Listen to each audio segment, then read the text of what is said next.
Hi friends, ఈరోజు మన స్వప్న స్వగృహ ఛానల్లో మరో సరికొత్త వంటతో మీ ముందుకు వచ్చాను. అదే కందిపప్పు పాలకూర అండి. పాలకూరతో పప్పు చేయబోతున్నాను. ఇది చాలా హెల్దీ. ఇప్పుడు ఆకుకూరలు బాగా వస్తాయి కాబట్టి చూడండి, పప్పును నానబెట్టి కడిగి అందులోకి వెళ్ళి వాటర్ తీసేసాను. ఇప్పుడు ఒక గ్లాస్ పప్పుకు 2 గ్లాసుల నీళ్ళు చొప్పున వేస్తున్నాను. ఆకుకూర కాబట్టి ఎక్కువ నీళ్ళు వేయని అవసరం లేదు, పప్పు ఉడికిపోతుంది. నేను ఒక 8 పచ్చిమిర్చి తీసుకున్నాను. 8 పచ్చిమిర్చి కట్ చేసి పెట్టుకున్న ఆకుకూర 2 కట్టలు తీసుకున్నానండి, మీడియం సైజువి 2 కట్టలు పాలకూర, ఒక నిమ్మకాయ సైజు చింతపండు అండి.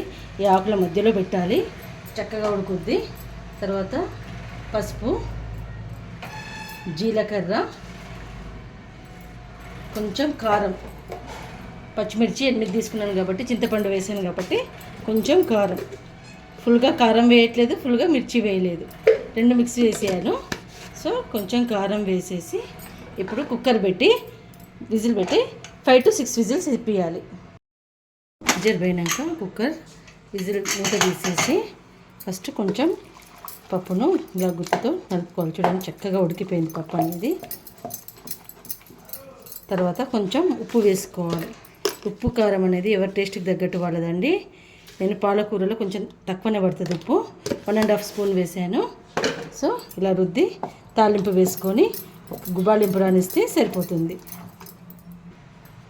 ఆయిల్ వేయాలి. ఫస్ట్ గిన్నె పెట్టుకొని అందులో ఆయిల్ వేసుకోవాలి. మనకు ఆయిల్ వేడైనాక ఆవాలు, జీలకర్ర, కొంచెం మినప్పప్పు, శనగపప్పు, ఇంతే ఎండుమిర్చి కూడా వేసుకోవచ్చు అండి, కరివేపాకు వేసి వేసినాక ఉడకబెట్టుకున్న పప్పును ఇందులో వేయాలి.